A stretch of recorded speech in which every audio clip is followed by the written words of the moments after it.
here. We are back. Happy Friday, everyone. It is Zachary Reality, and we are here to chat about the finale of House of Villains. The show was so good. It was on E! This was the first season of House of Villains, and we are joined by a very special guest today, Dave Kuba, who is one of the executive producers on the show, one of the creators of the show. He also works as a senior vice president at Irwin Entertainment. He has lots of experience executive producing reality shows. So having you here for this show and the finale, we have a lot to discuss. We met at the premiere party a few months ago. So welcome to my podcast. How are you doing? Thank you. Thank you for having me. I think I actually approached you at the party because I remember when you first found out about the show and the potential cast, my sister, who's 8.5 years younger than me, sent me like TikTok and like, you made Zachary Reality. That's so cool. So I saw you at the party walking by and I was like, Zachary Reality, let's take a picture for my sister. So I appreciate you coming and I appreciate you covering our show. It definitely helps for people like you to give us the nod and tell people. I know people look to you for what to watch. So I appreciate that. Yeah. I love when people look to me for what to watch because I do watch every reality show. I like to give everything a try. And when I first heard of this show, House of Villains, I was immediately so excited because I love villains like so much. I always have. So to put everyone in a house together and then there's competition and money and then you get all the crossover. I mean, how do you even come up with this show and why did it take so long? First of all, we made this show for people like you that love reality. Like it is a love letter to reality TV. We've always said that. Nobody in real life is really like, I'm a villain with the mustache and all. That's like a very much reality term. So if we're going to have people who own it, like let's break the fourth wall. Everybody who loves reality, has loved reality forever, watches all these shows. Like, let's make a show that kind of shows them a little bit more behind the scenes than usual, brings all their favorites together, bring back some of the greatest hits, as you saw with Tanisha. Things like that are just like super fun to really just lean in. We encourage our cast, pitch me an idea, we'll help you make it happen. Like, we want to like make you the best versions of yourself. We want you to have fun. So I work for a company called Irwin Entertainment. I've worked there for a couple years, although I've worked many different places, and I came on a few years ago to run development, have since like done a lot more with current, especially with the shows that I sell and staying across them. This idea actually came to us from the network. They came to us, they know John had done a lot of reality. Johnny Bananas? No, John Irwin. Okay. He had a history of doing like Celebrity Rehab, which I was a fan of back in the day. I was working at 51 Minds doing like Rock of Love and Flavor of Love and I Love New York. And that was the one show I would be like, I'm jealous of that show. Like, I wish we were doing that show because that is like so raw and so real. And he went on to do like Couples Therapy and Famously Single and a bunch of shows like that. So I think he was having a conversation with someone at the network and like, how can we get more business? And they actually like kicked us 3 ideas at one time that we developed. And one of them was House of Villains. There was a young exec at the network who's coming up, Colby Giordano, who actually had pitched this idea of House of Villains. It was kind of like, for the most part, a title, but like a title where you kind of understood what the show could or would be. And they came to us and they were like, House of Villains. And it was sort of like one of those ideas that everybody probably had like thought of in their mind, but like, is that too obvious? And people have been doing this and pitching stuff for so long that sometimes I think at some point we like went so complicated because everybody's heard everything and every show became confusing. And I think there's like a move back to the basics, which is really great, but it was very smart. And that's why it's like great to have like young, fresh execs come up and go, how about this? And everyone go, why has that never been made? So they kind of came to us and they said, House of Villains, what is it? Along with these other 2 shows. You know, at some point, they didn't even know if it was all reality people. It could have been like villains from real life and stuff like that. But then we started thinking like, what's a villain from real life? Is just a bad person. And that's not fun. And also this whole like, well, if we use all of like reality villains from all different shows, it has become this like love letter reality where you can kind of go like and watch these people you love and you've rooted and hated to love and love to hate. We had many iterations of the show. Like, it was in development for a little bit. And even when we moved to series, the new creative execs came on at the network and kind of said, hey, like, how do we land here? Let's give this a rethink. And we weren't exactly a competition elimination. We had a format at one point that was even like close to Too Hot to Handle, but with like flying off the handle. But then everybody was like, well, what if we actually calm them down where we want to amp them up? We realized a lot of the cast we wanted to go with weren't just people who like lost their tempers and yelled. They were like the fun and conniving people. And there's no better way to do that than competition elimination. and well, competition. And then there was definitely a conversation like, do we need to eliminate people? This cast is so good. Like, we hate to lose anybody too early. So we sat down and as a team, we thought like, how can we delay the eliminations a little bit so that start with 10 people. So when you have like 20 people, it's hard to tell everybody's stories. And we have all these stars. So let's have a good amount of, a nice number of casts where we could actually tell their stories. And let's not get rid of anyone too quickly. But like, let's have still like the hit list nominations, like make the end of the episodes still dramatic. And definitely, obviously, I've seen people online, there's like little parts borrowed from different other shows. But I think at the end of the day, like we had some ideas that were like crazy off the wall. And it was like, let's keep the format simple and easy to understand, because the star of the show isn't the format, it's the cast. What better than to give a villain power? So that's where the supervillain, and give them rewards so they feel like they're on top of the world. Yeah. We'll get to all of that. We'll definitely break down like the show and like what happened and everything. Sure. But I think for what you were saying, like the show did it did have a lot of big personalities, and that was evident how nobody went home super early and then they all came back at the end to play a part in the finale. I was super curious how that would play out with the show and like the jury and stuff. And we can kind of get into the logistics of stuff. But I love that you're giving everyone some background on House of Villains, as you were a big part of making the show happen. So I think for just people who want to understand, maybe like, how do you become like a developer, executive producer? Like, what did you do to work your way up to get to this point? And was this always your vision to kind of produce and develop shows? I graduated college in 2001. So I think that was like right in my senior year was when Survivor came out. And then right after we graduated, like I remember my friend was like, I'm a PA on the show called The Bachelor. Like, that sounds like it'll never work, like, look at it now. I definitely didn't go to school like thinking I'm going to work in reality TV. I just always knew I'd want to work in entertainment. I was a drama kid in high school at some point, but I also like was in the TV production classes and liked making the stuff too. And I knew stories about actors and auditioning and being waiters. And I was like, I don't know if that's my path, but I love being behind it. I think at some point I thought I'd be Dave Letterman. I mean, another point I thought I'd be on Saturday Night Live, and then it's never too late. Yeah, it's never too late, I guess. Yeah, maybe I could be Andy Cohen instead, Yeah.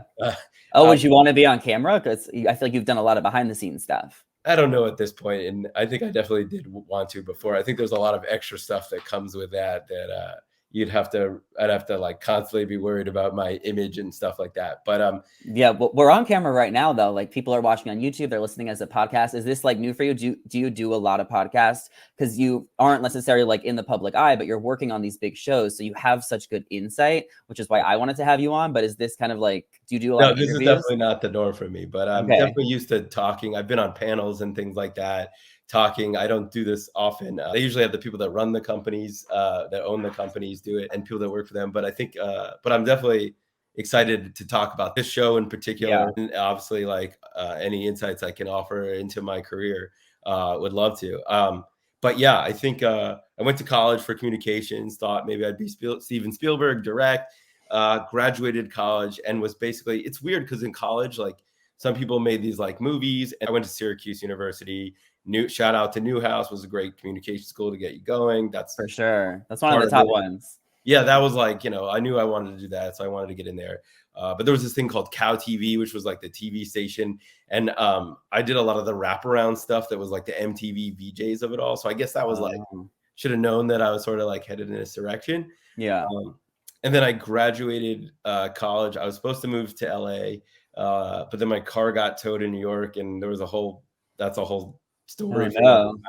It pretty much changed the trajectory of my career because I was going out to LA with no job and no money. And then I went to visit my friend in New York and got my car impounded. And I was like, oh my God, I'm not ready to move. And I ended up like, hey, I live like close to New York City. Might as well try to find a job here first. There's a lot of that. And then ended up getting a job on a show called Change of Heart, which was, do you know the show? I've never heard of that. So it was like a late night syndicated dating talk show hybrid, sort of around the time of Blind Date. It was a little before Blind Date and during Blind Date, and Studs and those shows, where it was like, the premise was very simple. We shot 152 episodes a season. It was syndicated. So it was cool. I worked there for 2 years. I was like staff. That was like, I did every job there. I did casting. I was a PA. I did like post-production. I was interviewing people backstage after the show. and basically ended up like producing episodes by the end. So that was like just my jumping off period. And then I moved out for the same company to LA, and I worked on the Sharon Osbourne talk show. That show got canceled. I'm already in this like unscripted world, but all this like Bachelor stuff was happening. And I was like, I want to kind of get into that a little bit more. Did you ever work on The Bachelor?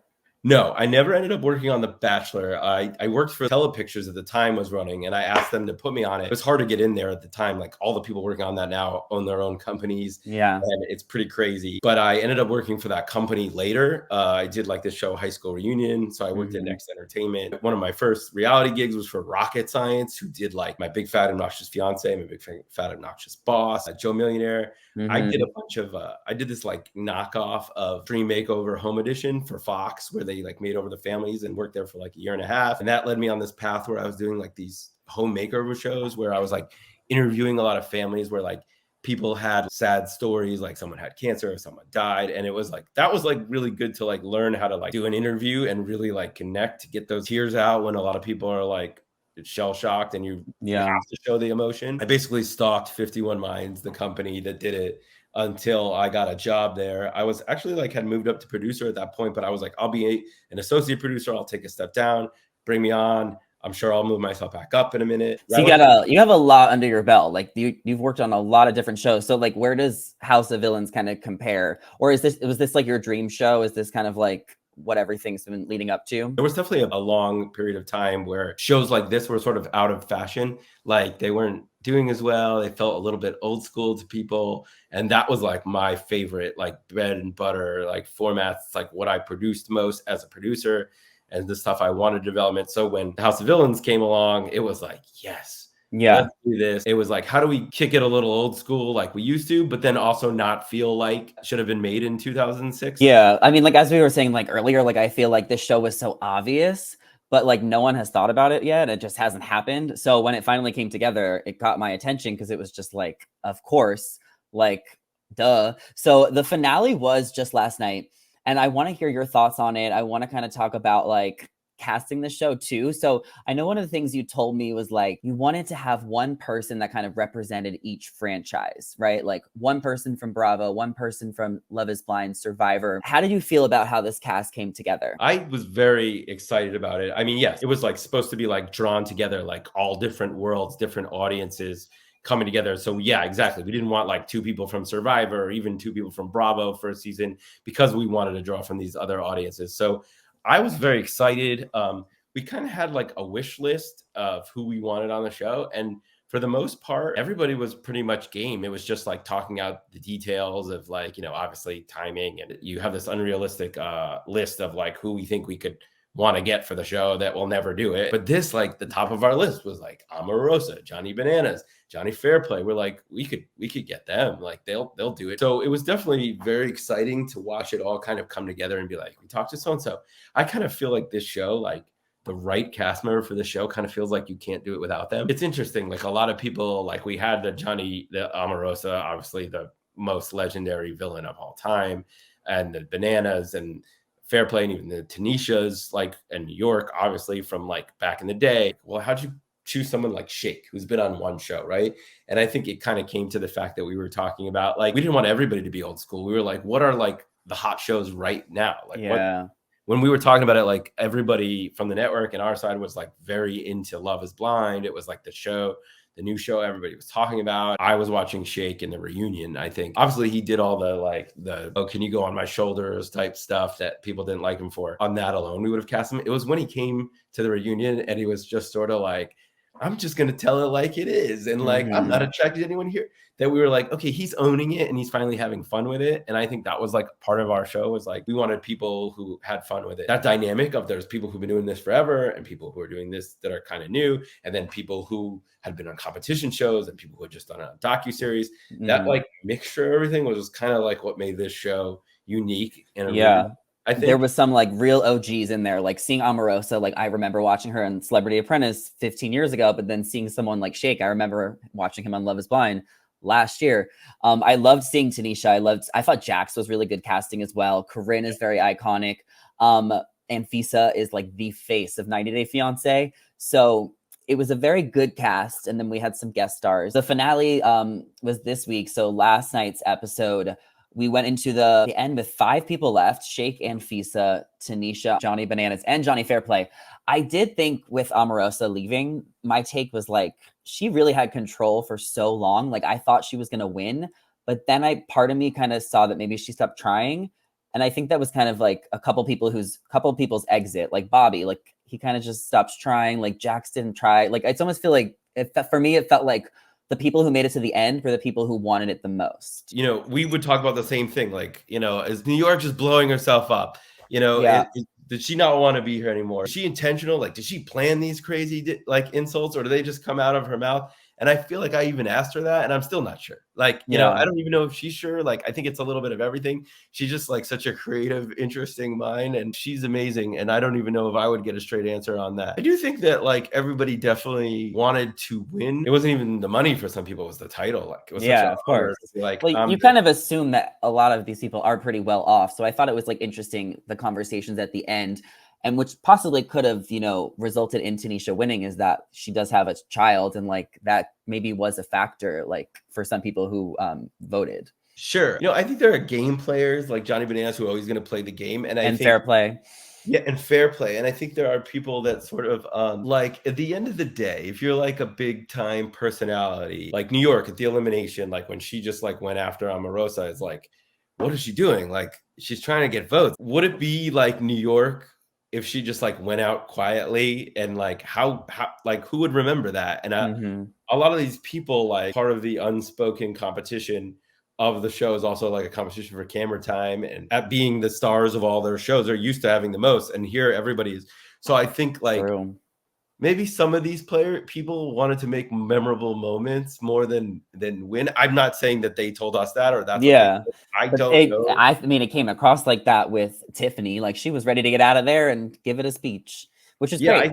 I think they were like, how can I light it up and not be boring? I love that this is a cast that I've thought about, and on the shows before have always thought about, like, is this television show going to be boring? Because I do not want to be on anything boring. Like I've heard that in interviewing them and interviewing people for the show. Like, yeah, I was on my season show. Everyone was so boring. So I was just like, I'm going to have fun with it. Like, I've heard that from so many people in casting this show. I mean, thank God, right? They want to start stuff up. They want to make moments. They want to be competitive, and they want to fight with each other. There was a lot of fights throughout the season. I think the most notable one was the note.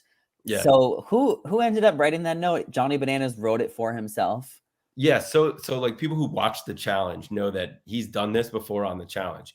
And he has a sister write in like female handwriting, whatever that means, ahead of time so that he could plant the notes. So he's done this before. And in the episode where he dropped it, like, it's funny. We had the reveal move down until it finally went into the next episode.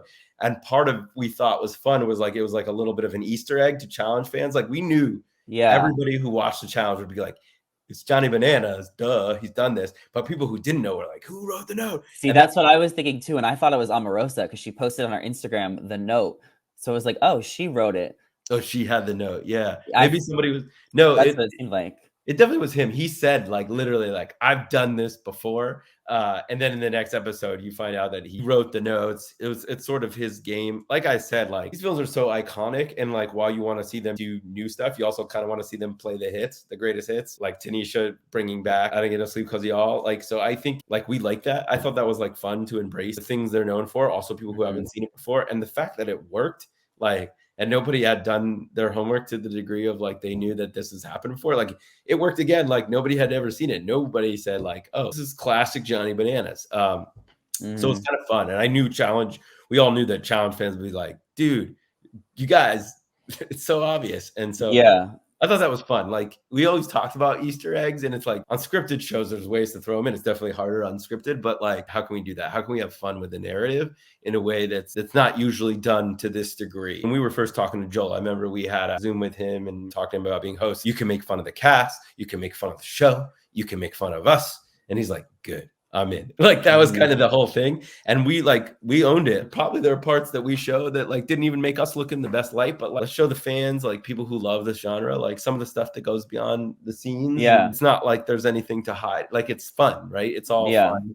There was a lot of fun fourth wall moments Yeah. broken, and it was like a mix of like a competition show, but also like just like a reality show of like characters living in a house, just Yeah. existing because they're all so interesting and entertaining. I will say, I think for season 2, if there is one, I think I would like a little bit more competition faster, like maybe a couple extra people, Yeah. and people kind of voted off a little bit faster just because I'm someone who's really into strategy and seeing the Sure. game. So I was super hyped for the finale to see how it was going to play out.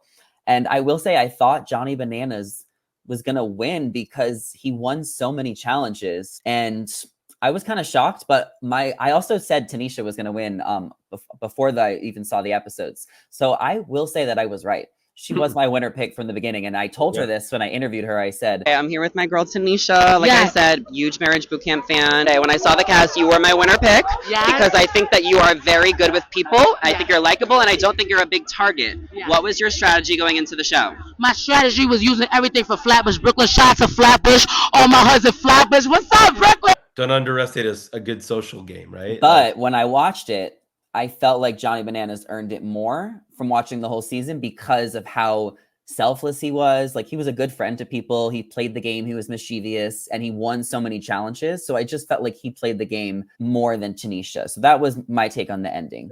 Well, contrary to a lot of people at home's beliefs, like, we really can't influence these things. They're still operated by game show laws, like that movie Quiz Show years ago. So like, we have to submit every challenge ahead of time, every twist and turn, and when it's going to take place. The network hires a third party who's on set, making sure everything is fair, because like, you have to make sure that's fair. So I know people are like, why did they let New York go home so early? Like, you think the producers wanted New York to go home? Yeah, well, like, that was just my like opinion as like a viewer and a fan watching the show, is that I felt like Johnny maybe should have won, but I saw how it played out, and I saw how it was so interesting that Anfisa came down to it. And I just think at the end of the day, like, Tanisha, she just was so likable, and I think people voted for her because she's a single mom, and I think that she has a really big heart. I was really shocked that Omarosa voted for Tanisha, though. That was a turn of events. I mean, we were all very shocked about that as well. Like, that was definitely a turn of events. I think a little bit of it was she kind of fancies herself the ultimate villain of all time, super villain, as she should. She probably,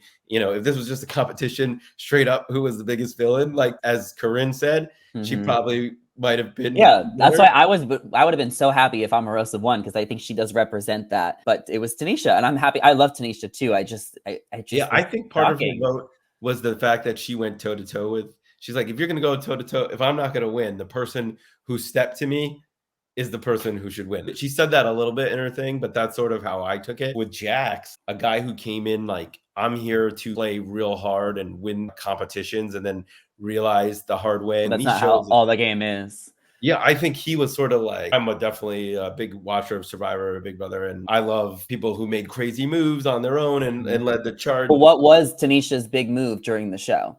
What was her crazy move? I mean, that's not for me to answer. It's funny because there's Anfisa who said like, oh, her move was to become friends with everyone, which doesn't sound the most villain, which is kind of funny, which is probably one of the. I guess her move was to just be Tanisha. That's what she said during her speech. Exactly. It was like, I'm just Tanisha. And I guess that's enough. So what a great speech. That, she starts the second everyone comes back in the house. She makes up with New York, and they're talking. We're both the queens. We're both amazing. Like, sorry we got into it. I do respect you. Da da da. She's laying the groundwork, like Jax, like she all the way back to the beginning where she gave him her bed. She cared about other people. She also was pretty smart playing the game. I think it was a little bit of both. I think it was both, but I think she came across like she actually cared more, where maybe some people thought Johnny was a little skeevy at the end and like a little too manipulative, where Tanisha did have a little bit more innocence, and she kept her hands clean because Johnny was the one that won all the challenges. It was really interesting how it played out. I'm happy with the ending. I think following that's good. I'm glad. I think following strategy on the show was different than like on a Big Brother or on a Survivor. I definitely think our cast was very much all over the place. That it was like, wait, so-and-so's doing what now? Like, we honestly didn't know what was going to happen until like down to the wire. It was interesting how they voted like in front of everyone. I thought maybe they would write it down privately. What is like the benefit to like having them? Is it just so they can have their final say, like versus voting privately? Because I don't know how that influences things. Because if you see that someone has 3 votes or 4 votes, then you're like, all right, I might as well vote for them since everyone else is. But you don't know when you're like doing it privately. Voting privately is so you can like later go like, I didn't vote for you, like, and nobody would ever know, and you can make moves on the sly. I think we were talking about it like, this is the end of the show. This is House of Villains. These people are unapologetically themselves. They're going to do whatever the hell they want and not be swayed anyway. Let's have them face to face. They didn't know they were going to have to do that either. Like face to face, look at a person and tell them, I'm not giving you the money. I'm giving the money. And if there's anybody who could do it and have the nerve to do it and do whatever the hell they felt like doing, it's these the people. villains. Yeah, it's the end. Like there's no reason to be secret. Maybe what you're saying is they could be influenced by other people who are voting for.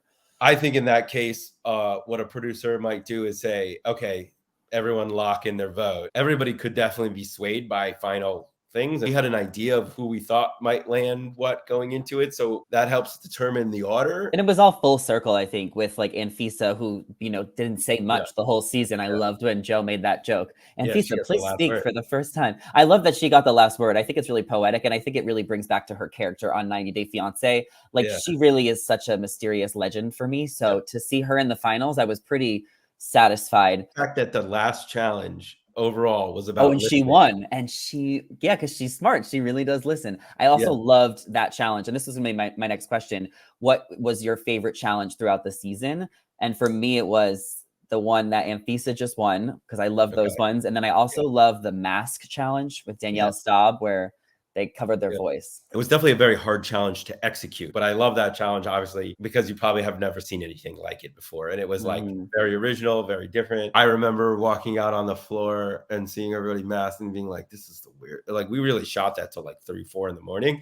So it was kind of nuts. I went down on the floor to watch in a mask, not knowing even who was under which mask, because they said if I was part of games rules, like I couldn't know anything. So I wanted to be like roaming around hearing, like, cause it was hard to hear. Really loved the one where there was like hidden agendas and they had to like get people to do everything. For me, that was just like so much this show. Everyone in the control room was like, next time get a camera for the control room, just because if you're gonna break the fourth reaction. wall, that's so funny. The challenges were good. I thought they were really creative, and like sometimes on these shows, I kind of like get bored with some challenges, just some, because I'm like.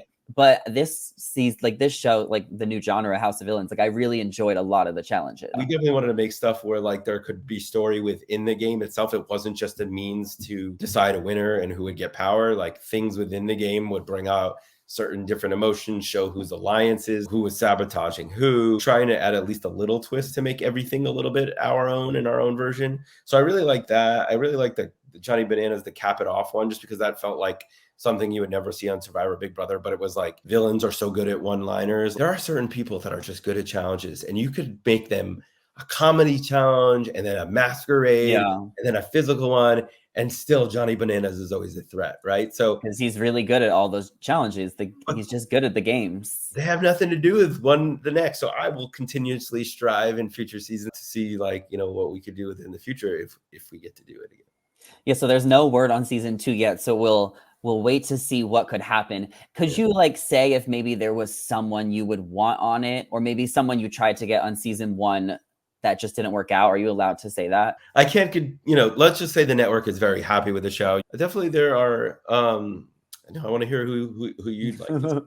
I want to see Christine Quinn from Selling Sunset, and I want to see Russell Hantz from Survivor, and potentially Rachel Leviss from Vanderpump Rules.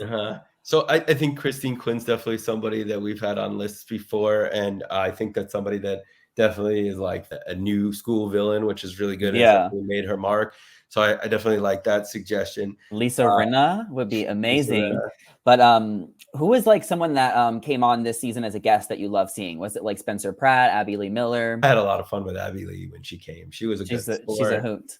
It's funny when Spencer came, obviously we kind of poked fun at like, oh, what happened to Spencer? I think part of it was that he had like a 4-week-old baby when he came, and which was part of the reason why it was hard to get him to do the season, because he had just had that baby come do a guest appearance. Obviously he's a legend, right? Yeah, he would be great on another season if you guys had one. Would you ever think of like maybe an exotic location? Like, this is just me thinking, like, what if you brought the villains to like Spain or like somewhere crazy, or is it really just kind of about being locked in a house? Doing it in LA in a weird way is probably for a lot of these people is like actually more enticing than traveling around the world, because they probably have done it, and a lot of them are LA based, and it's a little bit, they're busy people, so they can only take off like so much time too. Yeah, but I definitely think in future seasons, like going, I think if we went to an island or somewhere tropical, it had to be like Colombia, like on a drug lord's estate. I don't know. That's Yeah, just it'd have to be like in like a jail cell, like the yeah, ruins, like something like really mysterious and spooky. I loved when the show came out. It came out on like Halloween season, so it was really like on brand.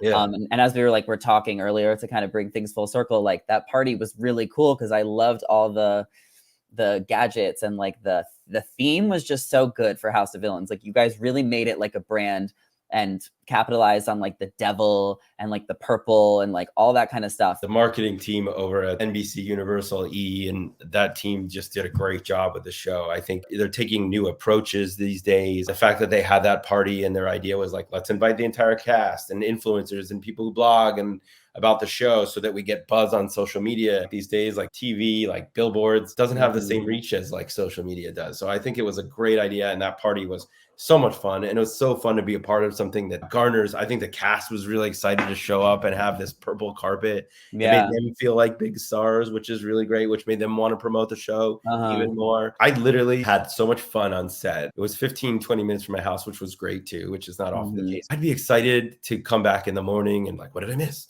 And at night, and just being there and watching the show from the control room, think about how much stuff you didn't see. And like even the cast be like, why didn't you put this out? They cut this out. It's like some of it we never even put in. A lot of times, like what we see in the control room and what we're all thinking in is not exactly always the show. Camera guys, like camera and audio guys, these guys were on their feet all day. They go from show to show to show. They don't usually care. And I had camera guys hanging out after their shift to watch the elimination, which I never see. And I was wow. I was like, we have something here. If I'm very optimistic that we will get to do it again. I'm just glad that we got to make it. And I'm glad that our cast understood the assignment. So as we look at like season 2 and casting, if we get to do that, and I see people online like recommending their cast, and some of the people recommend, it's like, that person's like a fighter. Like, are they really right for the show? So it's House of Villains, but it's House of people who make great television and are unapologetically themselves. A lot of these people are just really lovely people off camera, and they were most likely in a house full of idiots where they just told it like it is. And yeah, everyone's a character, and like you said, they all understood the assignment, and they understood the assignment. I think some of the people that look squeaky clean on reality shows sometimes are the real snakes. Yeah, they were like so image concepts, and they were just like trying to look good instead of being themselves, and might just be a pain in the butt off camera, right? So yeah, because like being a villain in reality TV isn't necessarily a bad thing. Like villains are lovable, villains are entertaining, villains are like, say it like it is, they're honest, they give us good entertainment. So the show was a great hit. The ratings were great. Everyone was saying that it kind of revived E because it's been a while since we've got some good reality TV. So hoping there's more for the future. Thank you so much for coming on and talking about the show and giving your take. And also, like, this was our recap for the fans who watched all season long. Yeah. Because we have an ending. We have a winner. So congrats to Tanisha. I look forward to hearing some more interviews from the cast and kind of seeing everyone's takes over the next few days and week and seeing how they think it played out, especially Tanisha as the champion. What is she going to do with her title? Yeah, she's got to go take over the world now, right? And burn down the entire universe as the ultimate supervillain. Yeah, what is she going to do with it? Like, time will tell. This is a big title for Tanisha, so she might destroy the world. Who knows? Yeah. But yeah, thank you so much for coming on, Dave. Really appreciate you. Yeah, thank you so much for having me. I really, it was fun.